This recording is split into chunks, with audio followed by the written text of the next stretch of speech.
저는 박미정입니다. 올해 60이죠. 남편을 떠나보낸 지 벌써 7년이 흘렀습니다. 그때가 생각나네요. 장례식장에서 돌아온 첫날 밤, 텅 빈 집에 혼자 앉아있던 기분이 마치 세상에서 저 혼자 남겨진 것 같았어요. 친구들은 괜찮다고 시간이 지나면 나아질 거라고 했지만 그 말이 위로가 되지 않았습니다. 미용실 일을 그만둔 건 5년 전이었어요. 손목이 아프기도 했고 무엇보다 사람들과 이야기하는 게 힘들어졌거든요. 다들 저를 불쌍하게 보는 눈빛이 싫었습니다. 그래서 집에만 있었죠. 하루 종일 텔레비전만 보면서. 그러다 작년부터 문화센터에서 공예 강좌를 시작했어요. 손재주가 좋다고 소문이 나서 수강생들이 많이 찾아주었습니다. 그래도 여전히 집에 돌아가면 혼자였어요. 저녁을 혼자 먹고 텔레비전을 혼자 보고 잠자리에도 혼자 드는 일상이 반복됐죠. 그런데 지난달 어느 화요일이었나요? 평소보다 일찍 강의실에 도착했는데 복도에서 낯선 남자분을 봤어요. 키가 크고 단정한 정장을 입고 있었는데 뭔가 품격이 있어 보였습니다. 나이는 저보다 조금 많아 보였지만 자세가 곱고 걸음걸이도 안정적이었어요. 강의실 문 앞에서 머뭇거리더니 저를 보고 정중하게 인사했습니다. 혹시 여기서 공예 수업을 하나요? 목소리가 참 좋았어요. 차분하고 따뜻했습니다. 네, 맞습니다. 처음 오시는 건가요? 그렇습니다. 최상우라고 합니다. 새로 신청했는데요. 그때 저도 모르게 가슴이 조금 두근거렸어요. 이런 기분이 언제 이후인지. 아마 남편과 처음 만났을 때 이후 처음인 것 같았습니다. 수업이 시작되고 최상우 씨를 보니 참 열심히 하더라고요. 손이 서툴렀지만 집중력이 남달랐어요. 다른 수강생들이 잡담을 할 때도 묵묵히 작업에만 몰두했습니다. 중간에 막히는 부분이 있으면 조용히 손을 들어 질문했죠. 선생님, 이 부분을 어떻게 연결해야 할까요? 저는 최상우 씨 옆으로 가서 직접 보여드렸어요. 그때 은은한 향수 냄새가 났습니다.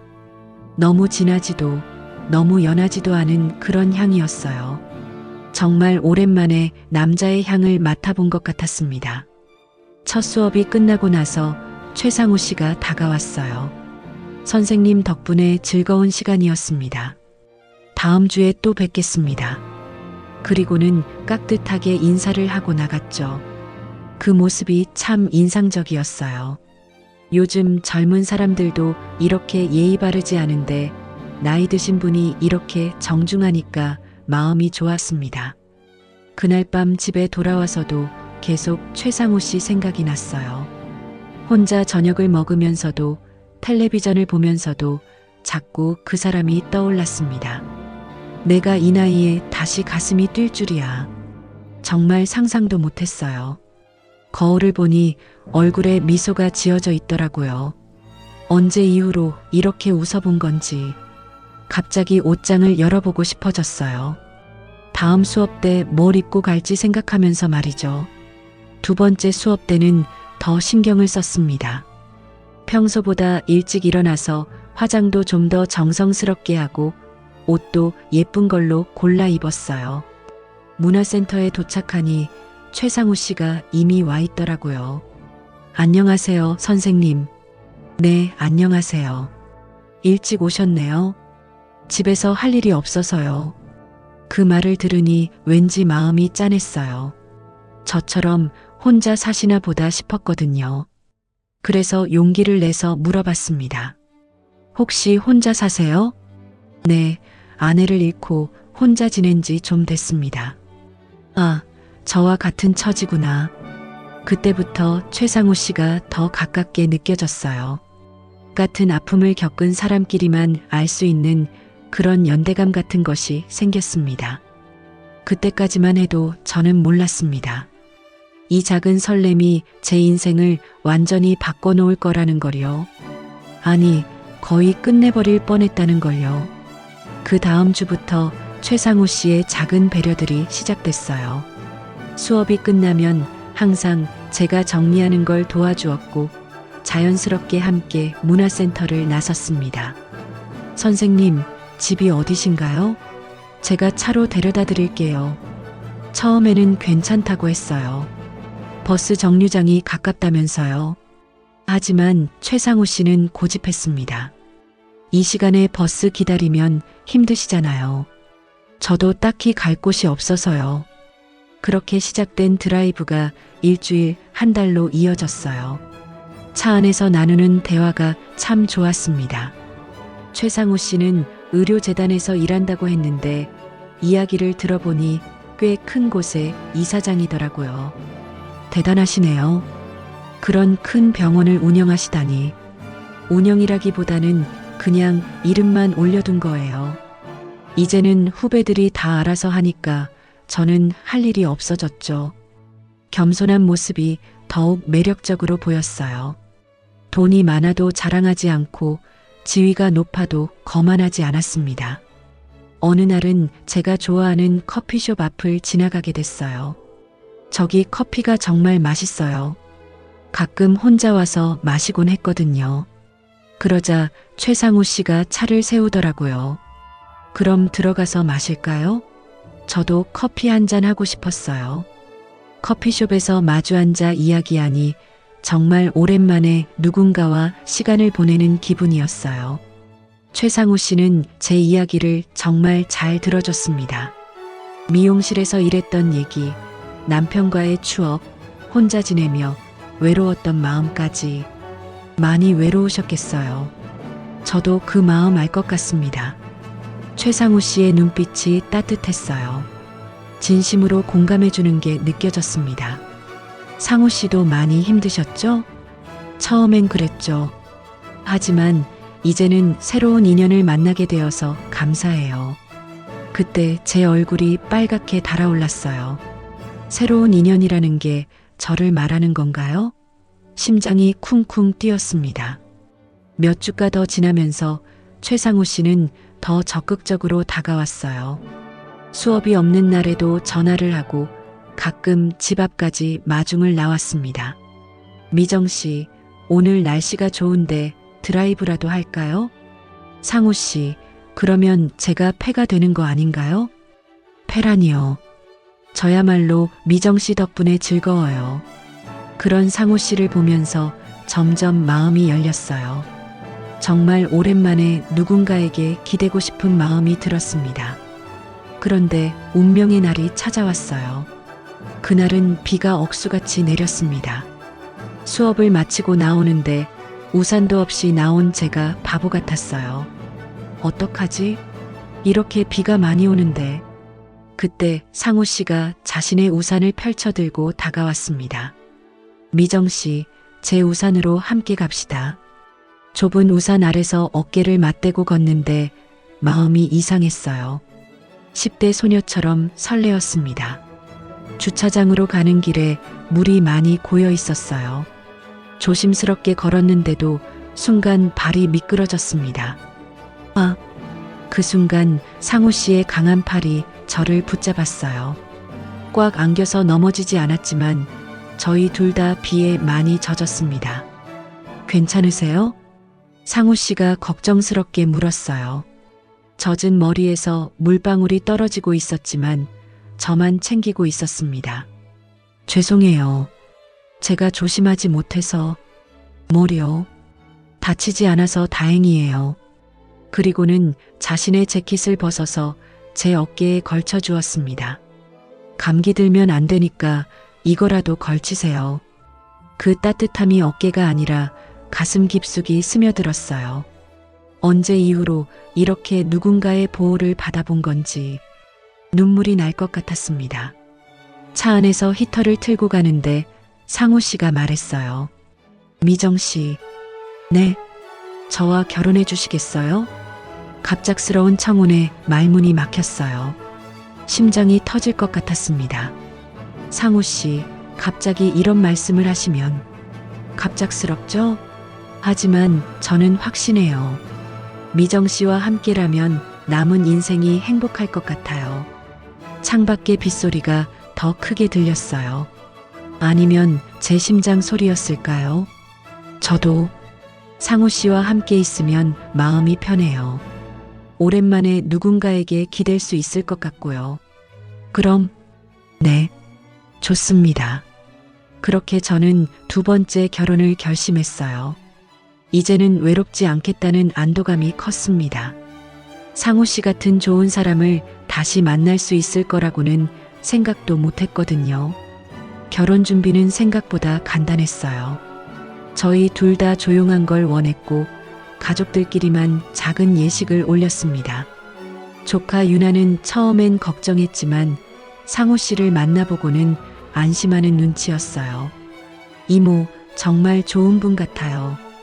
행복하세요. 드디어 혼자가 아니구나. 그런 생각에 가슴이 벅찼습니다. 결혼식을 마치고 상우의 집으로 이사한 첫날 밤이었어요. 생각보다 집이 컸습니다.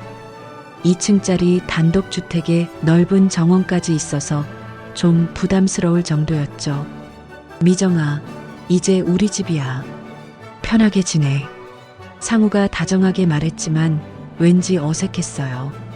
아직 새 환경에 적응이 안 된 탓일 거라고 생각했습니다. 첫 일주일은 정말 행복했어요. 상우는 아침마다 커피를 내려주고 저녁에는 함께 산책을 했습니다. 오랜만에 누군가와 함께하는 일상이 따뜻했어요. 그런데 일주일이 지나고 나서 상우가 이상한 제안을 했어요. 미정아, 우리 매일 밤 명상을 해보자. 명상이요? 응. 마음을 다스려야 진짜 행복해질 수 있어.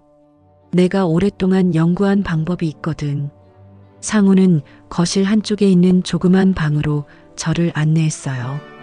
그 방은 처음 봤는데 벽면이 온통 짙은 보라색으로 칠해져 있었습니다. 바닥에는 푹신한 쿠션 2개가 놓여 있었고요. 이상한 냄새가 나네요. 향이야. 라벤더와 몇 가지 허브를 섞은 건데 마음을 편안하게 해줘. 확실히 은은한 향이 났어요. 처음엔 좋았습니다. 마음이 차분해지는 느낌이었거든요. 자, 편하게 앉아봐. 상우가 제 맞은편에 앉으면서 말했어요. 눈을 감고 내 목소리에만 집중해. 다른 건 아무것도 생각하지 말고. 처음 해보는 명상이라 어떻게 해야 할지 몰랐어요. 상우의 말대로 눈을 감고 앉아 있었죠. 깊게 숨을 쉬어. 들이마시고 내쉬고. 상우의 목소리가 차분했어요. 정말 마음이 편안해졌습니다. 이제 내 목소리만 들어. 다른 소리들은 모두 멀어져 가고 오직 내 목소리만 선명하게 들려. 그렇게 30분 정도 앉아 있었나요? 끝나고 나니 정말 개운했어요. 어때? 마음이 편해지지? 네, 신기해요. 정말 마음이 차분해졌어요. 그렇지? 매일 하면 더 좋아질 거야. 그 다음 날부터 매일 밤 명상 시간이 시작됐어요. 처음 일주일은 정말 좋았습니다. 잠도 잘 오고 하루 종일 마음이 평온했어요. 그런데 둘째 주부터 뭔가 이상했어요.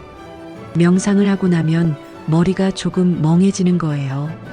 마치 술을 조금 마신 것처럼 흐릿한 느낌이었습니다. 당신, 제가 이상한가요? 요즘 자꾸 깜빡깜빡해요. 그래, 뭘? 어제 뭘 했는지 잘 기억이 안 나고 명상하고 나면 머리가 멍해져요. 상우는 웃으면서 대답했어요. 그게 정상이야. 마음이 깊이 이완되고 있다는 증거거든. 정말요? 당연하지. 내가 의료 전문가인데 걱정 마. 상우의 말을 듣고 안심했어요. 전문가가 괜찮다고 하니까 믿어야겠다고 생각했죠. 하지만 시간이 갈수록 더 이상해졌어요.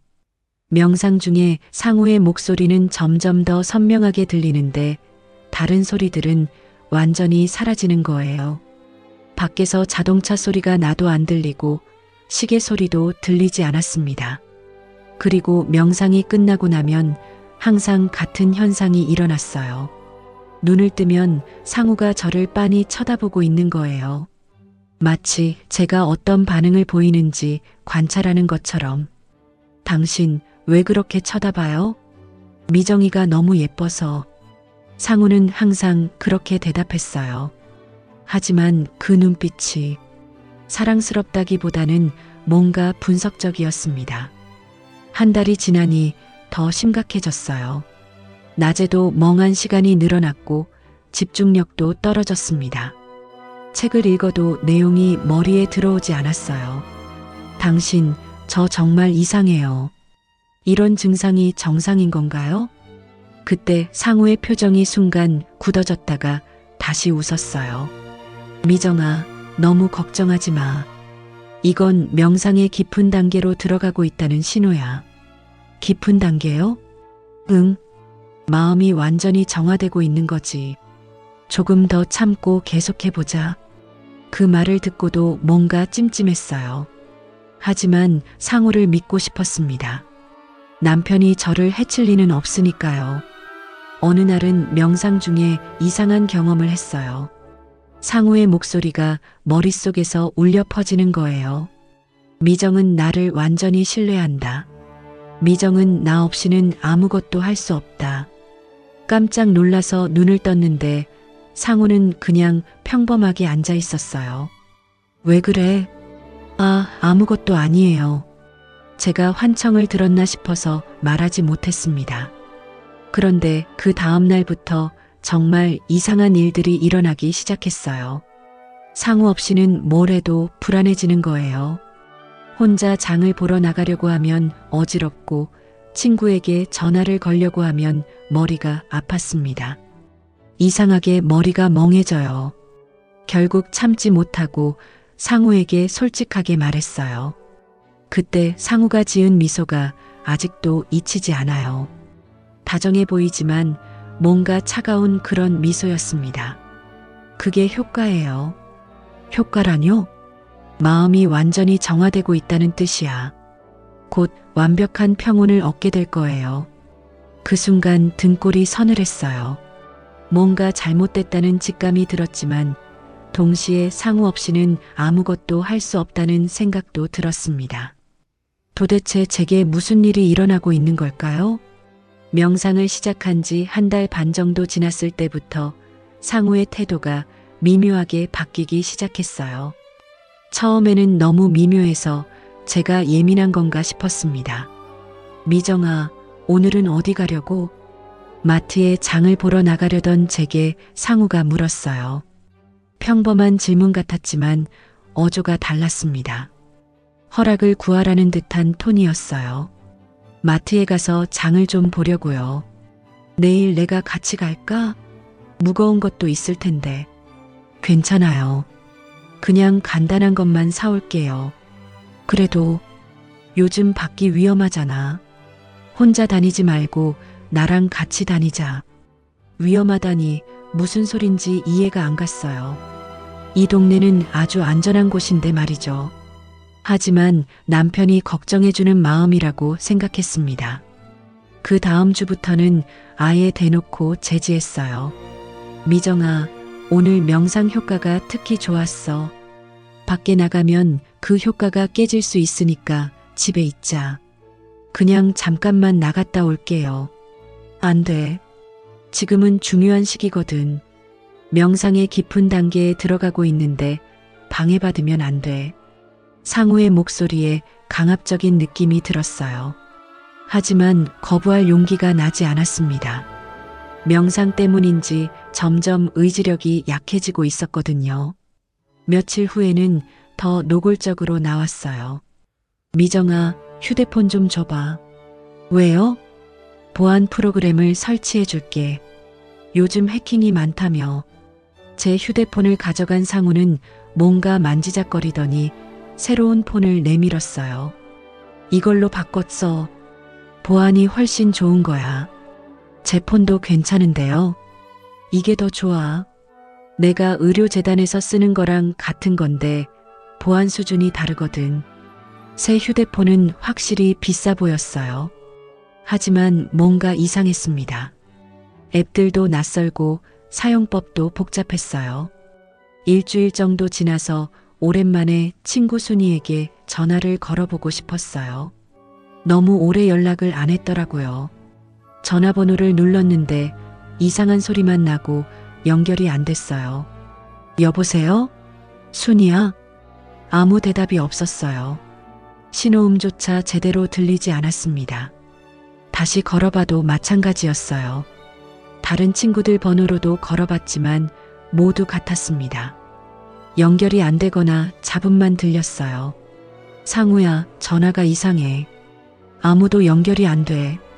거실에서 신문을 보던 상우가 고개를 들더니 웃었어요. 하지만 그 웃음이 차갑게 느껴졌습니다. 이 집은 전파가 잘 안 터져요. 그럼 밖에 나가서 전화해야겠네요. 굳이? 누구한테 전화할 일이 있어? 친구들이랑 안부 인사라도 해야죠. 요즘 명상에 집중해야 할 시기인데 밖에 나가면 잡념이 생길 수 있어. 또 그 말이었어요. 명상, 집중, 잡념. 상우는 항상 이런 말로 제가 밖으로 나가는 걸 막았습니다. 그날 밤 잠자리에 들기 전에 화장실에 갔는데 복도에서 이상한 빛을 봤어요. 작은 LED 불빛이 깜빡거리고 있었습니다. 처음에는 전자제품의 대기 표시등인 줄 알았어요. 하지만 자세히 보니 벽에 붙어 있는 작은 기계였습니다. 이게 뭐지? 호기심에 가까이 가서 보니 안테나 같은 것이 달려 있었어요. 그리고 작은 표시창에는 영어로 뭔가 써 있었습니다. SIGNALBLOCKING ACTIVE. 영어를 잘 모르지만 이 정도는 알 수 있었어요. 신호를 차단한다는 뜻이잖아요. 갑자기 온몸에 소름이 돋았어요. 전파가 안 터지는 게 집 구조 때문이 아니라 이 기계 때문이었던 거예요. 급하게 다른 곳도 둘러보니 거실에도 제 방에도 비슷한 기계들이 있었습니다.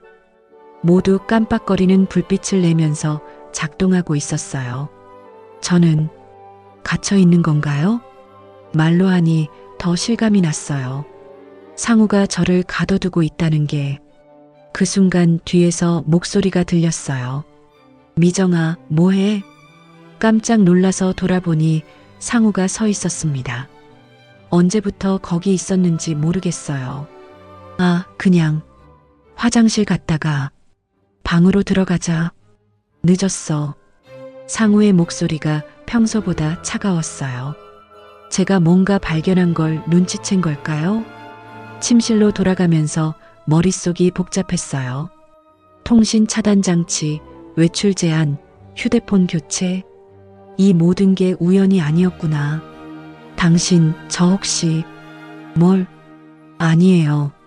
아무것도 아니에요. 차마 물어볼 용기가 나지 않았어요. 만약 제 짐작이 맞다면 상우에게 들켰을 때 어떤 일이 일어날지 무서웠습니다. 그날 밤 잠을 제대로 이루지 못했어요. 상우는 평상시처럼 자고 있었지만 저는 온갖 생각에 잠이 오지 않았습니다. 정말 저는 갇힌 걸까요? 사랑한다던 남편이 저를 감금하고 있는 걸까요? 아침에 일어나니 상우가 아침 식사를 준비하고 있었어요. 잘 잤어? 네. 오늘 날씨가 좋네. 정원에서 차라도 마실까? 언제나처럼 다정한 목소리였어요. 하지만 이제는 그 다정함이 가면 같이 느껴졌습니다. 정원으로 나가면서 담장을 유심히 봤어요. 높은 담장 위에는 가시철사까지 있었습니다. 예전에는 방범용이라고 생각했는데 이제 보니 탈출 방지용 같았어요. 미정아, 뭘 그렇게 봐? 아, 담장이 높네요.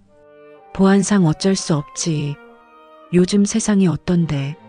상우의 대답이 어딘지 석연치 않았어요. 보안이라는 핑계로 저를 가두고 있는 건 아닐까요?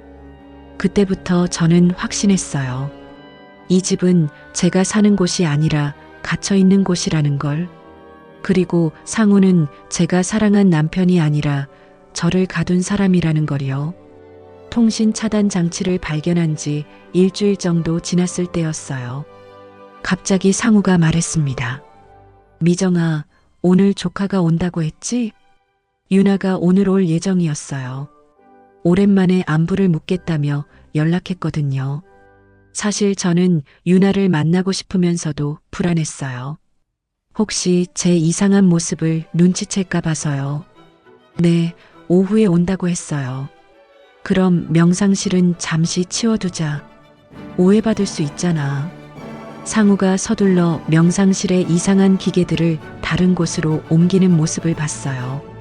왜 숨기려고 하는 걸까요? 정말 명상 도구라면 숨길 이유가 없는데 말이죠. 오후 3시경 유나가 도착했어요. 오랜만에 보는 조카의 모습에 반가웠지만 동시에 걱정도 됐습니다. 이모, 어떻게 지내세요? 잘 지내지. 유나는? 저는 그럭저럭요. 근데 이모, 좀 야위신 것 같은데 괜찮으세요? 유나의 날카로운 눈빛이 저를 훑어봤어요. 기자 본능인지 뭔가 이상함을 감지하는 것 같았습니다.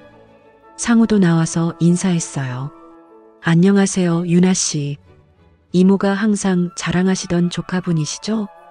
네, 안녕하세요. 이모 잘 부탁드려요. 겉으로는 정중한 대화였지만 분위기가 어색했어요. 유나가 상우를 보는 눈빛이 어딘지 의심스러워 보였거든요.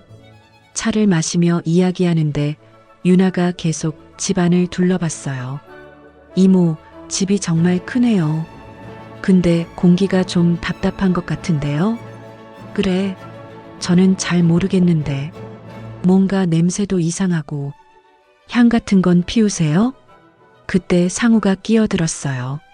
아, 그건 천연 방향제예요. 몸에 좋은 허브 성분이 들어있거든요.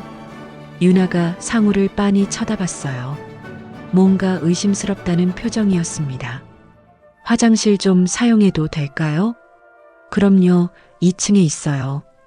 유나가 2층으로 올라간 사이 상우가 저에게 속삭였어요. 조카가 좀 예민한 것 같네. 괜찮겠어? 왜요? 뭐가 문제인데요? 아니야, 그냥. 10분 정도 후 유나가 내려왔어요. 표정이 전보다 더 심각해 보였습니다. 이모, 저 일찍 가볼게요. 회사에 일이 있어서. 벌써? 저녁이라도 먹고 가지. 다음에요. 이모, 몸 조심하세요. 유나가 가면서 제 손을 꽉 잡더니 작은 목소리로 말했어요. 이모, 혹시 이상한 일 있으면 꼭 연락하세요. 그리고는 제 손에 뭔가 작은 걸 쥐어줬어요. 종이 쪽지였습니다. 유나가 간 후 상우의 기분이 좋지 않아 보였어요. 조카가 좀 이상하네. 뭔가 의심하는 눈치던데. 그런가요? 저는 잘 모르겠는데. 앞으로는 사람들 부르지 말자. 명상에 방해가 될 수 있어. 그날 밤 몰래 유나가 준 쪽지를 펼쳐봤어요. 이모, 집에 이상한 기계들이 있어요. 조사해 볼게요. 며칠 후 연락드릴게요. 가슴이 두근거렸어요. 유나도 뭔가 이상함을 느꼈구나. 3일이 지난 후였어요. 상우가 병원에 간 사이 택배가 왔습니다. 유나 이름으로 보낸 거였어요. 안에는 편지와 서류가 들어 있었습니다. 이모, 집안 공기를 몰래 채취해서 분석해 봤어요. 결과가 충격적입니다. 특수 주파수와 향 성분이 뇌의 집중력과 기억력을 약화시키는 성분이 검출됐어요. 이건 세뇌에 쓰이는 기법입니다. 당장 그 집에서 나오세요. 손이 떨렸어요. 제가 느낀 멍함과 기억력 저하가 모두 이것 때문이었구나. 더 충격적인 건 다음 내용이었어요. 이모 남편에 대해 조사해 봤는데 과거에 부인이 3명 더 있었어요. 모두 의문사했고 사인은 알 수 없는 뇌 손상이었습니다. 지금 당장 경찰에 신고하겠어요. 3명의 부인이 더 있었다고? 그것도 모두 죽었다고? 그때 상우가 돌아올 시간이 다가왔어요. 급하게 편지와 서류를 숨겼습니다. 하지만 상우 눈에는 제가 뭔가 다르게 보였나 봐요. 미정아, 무슨 일 있어? 아니에요, 아무것도. 표정이 이상한데? 혹시 누가 왔었어? 아니요, 아무도. 상우가 의심스럽다는 듯이 저를 쳐다봤어요. 그리고는 집안을 둘러보기 시작했습니다. 그날 밤 명상 시간에 상우가 말했어요. 오늘은 좀 더 깊은 명상을 해보자. 평소보다 향이 더 진했어요. 머리가 심하게 어지러웠습니다. 미정은 아무것도 기억하지 않는다. 미정은 오직 나만 믿는다. 상우의 목소리가 머릿속에 울려 퍼졌어요. 이제는 환청이 아니라는 걸 알았습니다. 정말로 저를 세뇌하고 있었던 거예요. 명상이 끝나고 상우가 화장실에 간 사이 저는 평소에 들어가지 못했던 서재로 갔어요. 문이 잠겨 있었지만 다행히 열쇠가 근처에 있었습니다. 서재 안에는 컴퓨터와 서류들이 가득했어요. 책상 위에 놓인 폴더를 열어봤는데 그 안에서 끔찍한 것들을 발견했습니다. 첫 번째 폴더에는 연구대상 1호- 김영이라고 적혀 있었어요. 안에는 여자의 사진과 함께 날짜별 기록들이 있었습니다. 첫째 날 마이너스 명상 훈련 시작. 반응 양호. 한 달 후 마이너스 기억력 저하 시작. 의존도 증가. 약 3달 후 마이너스 완전한 수능 상태. 실험 성공. 약 4달 후 마이너스 뇌 손상 발생. 실험 종료. 두 번째, 세 번째 폴더도 마찬가지였어요. 모두 비슷한 과정을 거쳐 죽었다고 적혀 있었습니다.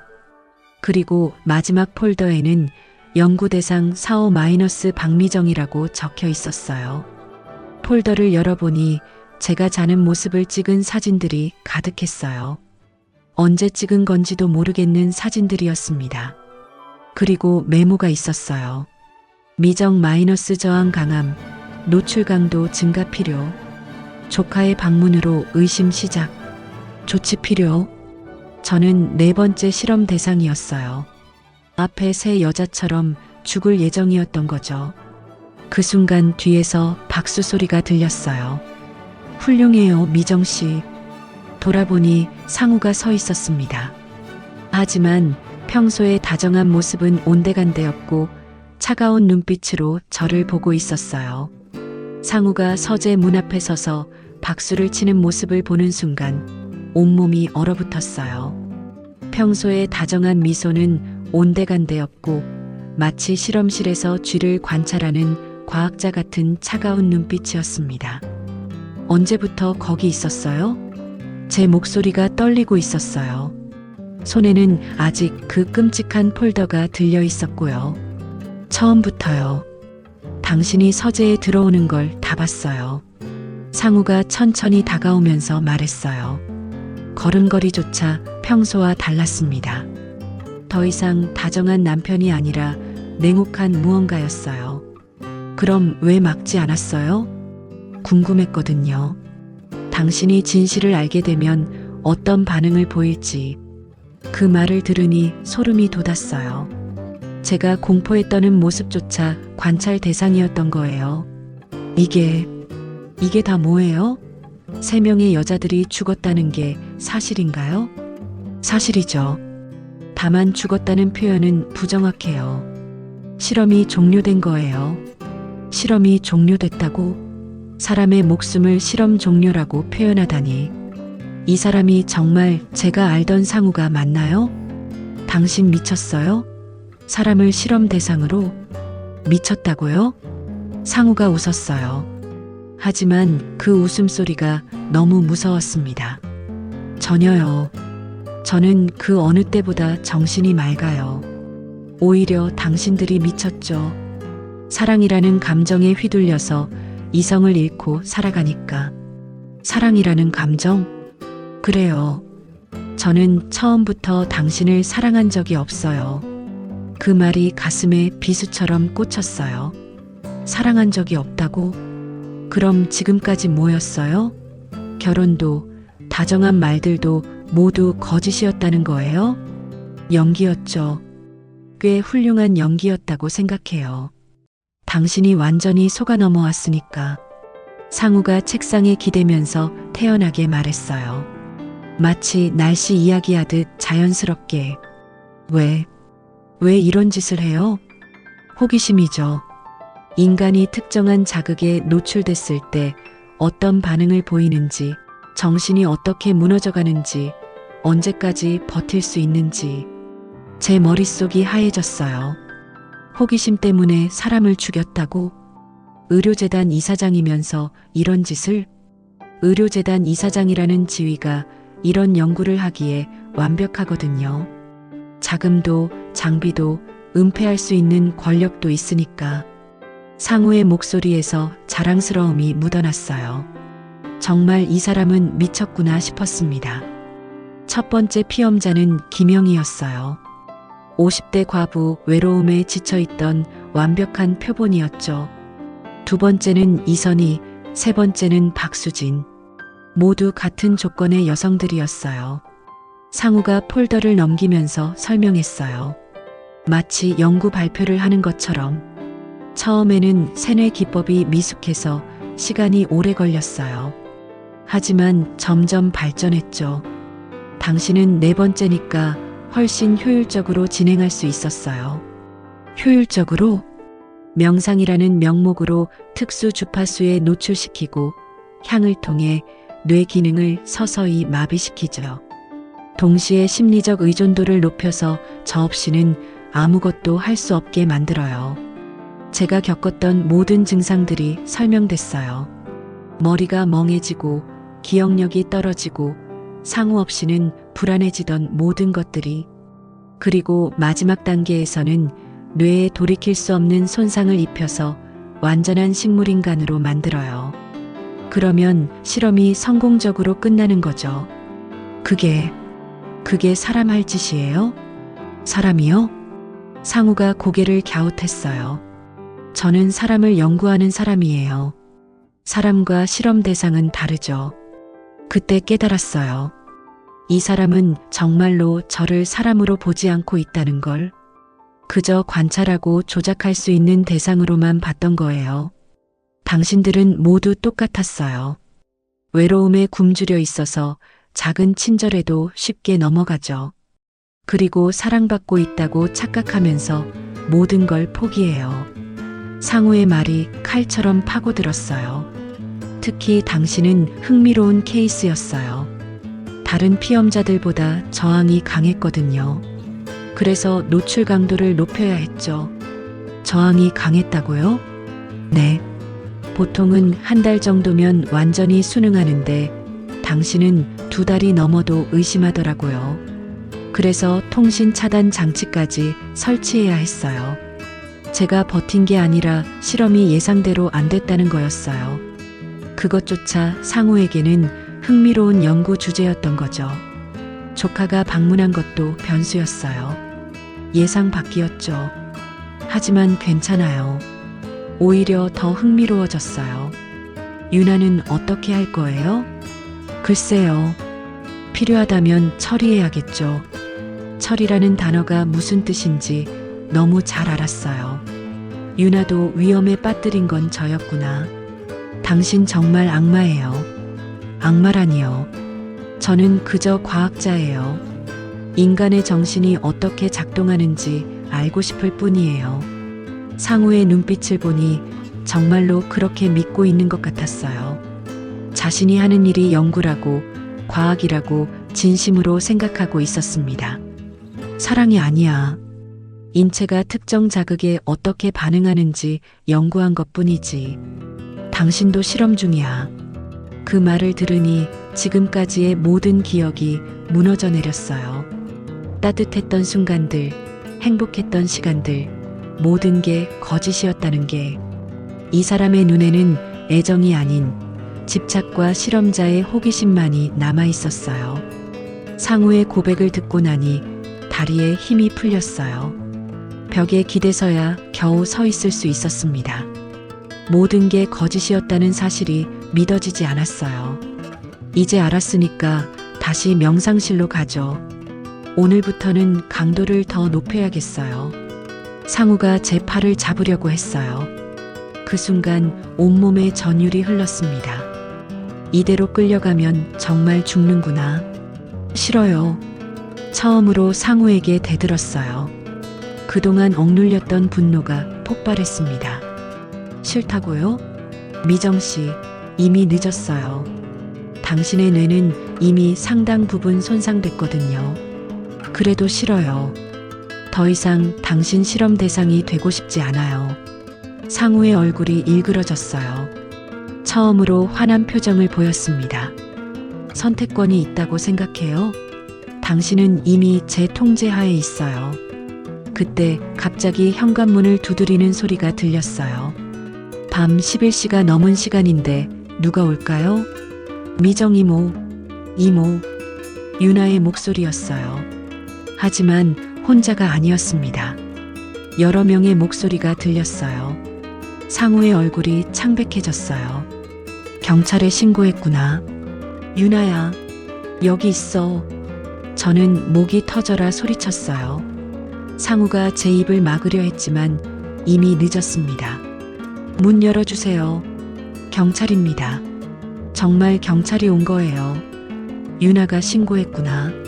상우가 당황해하는 사이 저는 서재에서 뛰어나와 현관으로 달려갔어요. 문을 열자 유나와 경찰, 그리고 여성단체 사람들이 서 있었습니다. 이모, 괜찮으세요? 유나가 저를 꽉 안았어요. 그제야 안전하다는 생각이 들면서 눈물이 쏟아졌습니다. 유나야, 정말 무서웠어. 이제 괜찮아요. 이모, 이제 안전해요. 경찰이 집 안으로 들어가더니 상우를 체포했어요. 최상우 씨, 살인 및 감금 혐의로 체포합니다. 상우는 끝까지 저항했어요. 이건 오해입니다. 저는 연구를 한 것뿐이에요. 연구라고 하시면서 사람을 죽였잖아요. 죽인 게 아니라 실험이 종료된 거예요. 다르죠. 끝까지 자신의 행동을 정당화하려는 모습이 소름 끼쳤어요. 그날 밤 저는 유나와 함께 병원에 갔어요. 정밀 검사를 받아보니 정말로 뇌에 손상이 있다고 했습니다. 다행히 초기 단계라 회복 가능합니다.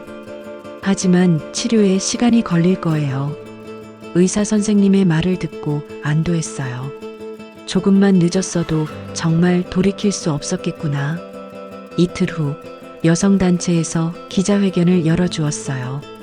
처음에는 망설였지만 다른 피해자가 생기는 걸 막기 위해서라도 말해야겠다고 생각했습니다.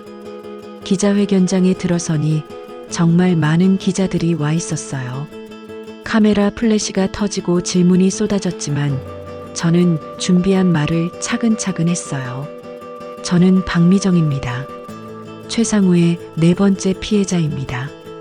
목소리가 떨렸지만 참고 계속 말했어요. 저는 네 번째 희생자가 될 뻔했습니다. 그 말을 하자 기자들이 웅성거렸어요. 네 번째라는 말에 모두 충격을 받은 것 같았습니다. 처음엔 정말 사랑받고 있다고 생각했어요. 7년 동안 혼자 살다가 만난 다정한 남편이었거든요. 눈물이 흘렀지만 참고 말을 이었어요. 하지만 그 모든 게 거짓이었어요. 저는 그 사람에게 사랑받은 게 아니라 실험당한 거였어요. 어떤 실험이었나요? 기자가 질문했어요. 명상이라는 명목으로 세뇌 장치에 노출시켜서 점점 정신을 망가뜨리는 거였어요. 그리고 마지막에는 뇌사 상태로 만들어서 죽이는 거였고요. 회견장이 조용해졌어요. 모두 충격을 받은 것 같았습니다. 제가 이렇게 말씀드리는 건 더 이상 이런 일이 일어나면 안 되기 때문입니다. 외로운 여성들을 노리는 이런 범죄자들이 있다는 걸 알려드리고 싶어요. 기자회견 이후 사회적으로 큰 파장이 일었어요. 연일 뉴스에서 이 사건을 다뤘고 사람들은 분노했습니다. 의료재단 이사장이 이런 짓을 하다니. 외로운 여성들을 노린 계획적 범죄다. 사형에 처해야 한다. 댓글마다 분노의 목소리가 가득했어요. 검찰에서도 본격적인 수사에 착수했어요. 상우의 집을 압수수색한 결과 정말 많은 증거들이 나왔습니다.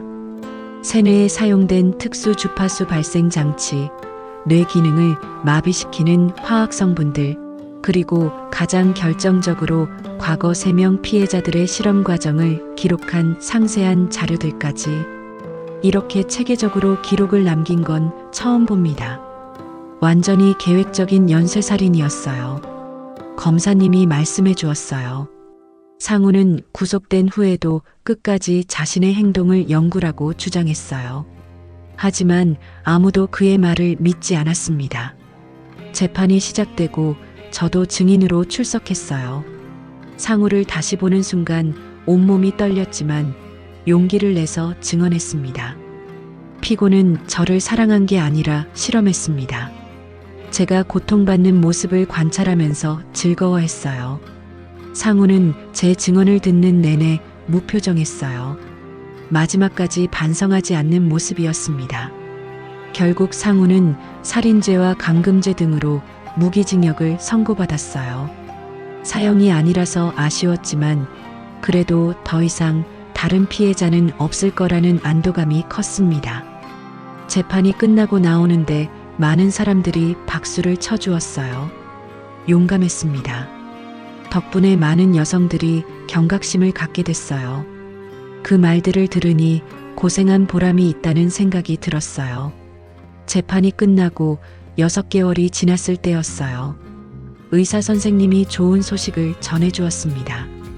많이 좋아지셨네요. 뇌 손상 부분도 상당히 회복됐고 인지 기능도 거의 정상 수준으로 돌아왔어요. 정말 기쁜 소식이었어요. 처음엔 완전히 회복될 수 있을지 확신이 없었거든요. 명상이라는 이름으로 당한 세뇌의 후유증이 얼마나 갈지 몰랐으니까요. 하지만 무엇보다 큰 변화는 제 마음이었어요. 예전처럼 외로움에 무너지지 않았습니다. 혼자 있어도 괜찮았고 누군가에게 의존하고 싶은 마음도 사라졌어요. 이모, 정말 달라지셨어요. 유나가 놀라워하며 말했어요. 뭐가? 예전에는 항상 불안해하시고 외로워하셨는데 지금은 혼자서도 당당하세요. 그 말을 들으니 정말 그런 것 같았어요. 상우를 만나기 전에 제가 얼마나 외로움에 굶주려 있었는지 이제야 깨달았습니다. 국가에서 피해 보상금을 지급해 주었어요. 상당한 금액이었는데 저는 그 돈을 모두 혼자 쓸 생각이 없었습니다. 절반은 여성 피해자 쉼터에 기부하려고 해요. 유나에게 말했더니 놀라워했어요. 이모, 그 돈 이모가 받을 자격이 있는 거예요. 받을 자격이 있다고 해서 다 가져야 하는 건 아니잖아. 저보다 더 힘든 사람들이 많아. 쉼터 기부금 전달식에 참석했을 때 그곳에서 지내는 여성들을 만났어요. 가정폭력, 스토킹, 각종 범죄의 피해자들이었습니다. 언니 텔레비전에서 봤어요. 정말 용감하세요. 젊은 여성이 제 손을 잡으며 말했어요. 용감한 게 아니라 운이 좋았을 뿐이야. 조카가 도와줘서. 그래도 기자회견에서 말씀하시는 모습 보고 힘을 얻었어요. 저도 용기를 내서 신고할 수 있었거든요. 그 말을 듣고 가슴이 뭉클했어요. 제 이야기가 누군가에게 힘이 됐다는 게 신기했습니다. 남은 보상금으로는 작은 공방을 차렸어요. 예전처럼 문화센터에서 강의하는 것보다는 제 공간에서 자유롭게 사람들과 만나고 싶었거든요. 미정 공방이라는 간판을 달고 문을 열었어요. 처음엔 사람들이 올까 걱정했는데 생각보다 많은 분들이 찾아주었습니다. 그런데 공방에 오는 분들 중에는 공예를 배우러 온 게 아닌 사람들도 있었어요. 선생님, 저 혹시 상담 좀 해주실 수 있나요? 40대 여성분이 조심스럽게 물어보았어요. 상담이요? 남편이 요즘 이상해서요. 핸드폰도 못 만지게 하고 친구들 만나는 것도 싫어해요. 그 이야기를 듣고 가슴이 철렁했어요. 제가 겪었던 초기 증상과 비슷했거든요. 더 자세히 얘기해 보세요. 그분의 이야기를 들어보니 정말 위험한 상황이었어요. 남편이 점점 통제를 강화하고 있었고 외부와의 연락을 차단하려 하고 있었습니다. 지금 당장 전문기관에 상담받으러 가세요. 그리고 믿을 만한 가족이나 친구들에게 도움을 요청하세요. 그런데 남편이 화낼까봐 무서워요. 화내는 게 정상이 아니에요. 진짜 사랑하는 사람이라면 당신이 누구를 만나든 무슨 일을 하든 존중해야 해요. 그분이 제 말을 듣고 결국 여성의 전화에 상담을 신청했어요. 며칠 후 연락이 와서 남편과 별거를 시작했다고 했습니다. 그런 일이 몇 번 더 있었어요. 제 이야기를 듣고 찾아온 분들이 자신의 상황을 털어놓고 도움을 요청하는 경우가요. 선생님 덕분에 용기를 낼 수 있었어요. 선생님 이야기를 듣고 제 상황이 이상하다는 걸 깨달았어요. 그런 말을 들을 때마다 보람을 느꼈어요. 제가 겪은 고통이 헛되지 않았다는 생각이 들었습니다. 유나는 이런 제 모습을 보고 신기해했어요. 이모, 완전히 새 사람이 된 것 같아요. 그런가? 예전에는 누군가 기대고 싶어 하셨는데 지금은 오히려 다른 사람들이 이모한테 기대고 있어요. 정말 그런 것 같았어요. 예전에 저는 항상 외로워하고 누군가의 관심과 사랑을 갈구했습니다. 하지만 지금은 달랐어요. 공방에서 수업을 하면서도 자주 말했어요. 누구도 당신 삶을 대신 정할 수 없어요. 이 말이 저의 좌우명이 되었습니다. 상우가 제 삶을 통제하려 했을 때 저는 그게 잘못된 거라는 걸 몰랐어요. 사랑받고 있다고 착각했죠. 하지만 이제는 확실히 알아요. 진짜 사랑은 상대방을 통제하는 게 아니라 존중하는 거라는 걸. 어느 날 공방에 특별한 손님이 찾아왔어요. 상우의 첫 번째 피해자였던 김영희 씨의 언니분이었습니다. 제 동생이 당한 일을 뒤늦게 알게 됐어요. 선생님 덕분에 진실이 밝혀진 거잖아요. 그분의 눈에는 눈물이 고여 있었어요. 동생이 죽기 전에 이상한 말을 했었어요. 남편이 자꾸 명상을 시킨다고, 머리가 이상하다고. 그때 제가 진지하게 들었어야 했는데 그때는 몰랐을 거예요. 저도 당하고 있으면서도 한참 동안 몰랐거든요. 선생님이 용기 내주신 덕분에 동생도 억울함을 풀 수 있었어요. 정말 고맙습니다.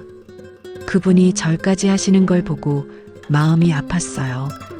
동시에 제가 한 일이 정말 의미 있었다는 걸 느꼈습니다. 지금 저는 매일 아침 거울을 보면서 다짐해요. 오늘도 내 인생의 주인공으로 살자. 더 이상 누군가의 시선을 의식하지 않아요. 외로워도 괜찮고 혼자여도 괜찮습니다. 제가 제 삶의 주인이니까요. 공방에는 매일 새로운 사람들이 찾아와요. 어떤 이는 공예를 배우러, 어떤 이는 이야기를 나누러. 그 모든 만남이 소중해요. 선생님, 제가 꼭 말하고 싶었던 게 있어요. 뭔가요? 선생님을 보면서 느끼는 건데, 진짜 강한 사람은 다른 사람을 지배하는 사람이 아니라 자기 자신을 지키는 사람인 것 같아요. 그 말을 듣고 웃음이 나왔어요. 정말 그런 것 같았거든요. 상우는 저를 통제하면서 자신이 강하다고 착각했겠지만 진짜 강한 건 저였어요. 그 지옥 같은 상황에서 벗어날 수 있었으니까요. 이제 저는 누군가에게 용기를 주는 삶의 주인공이 되었습니다.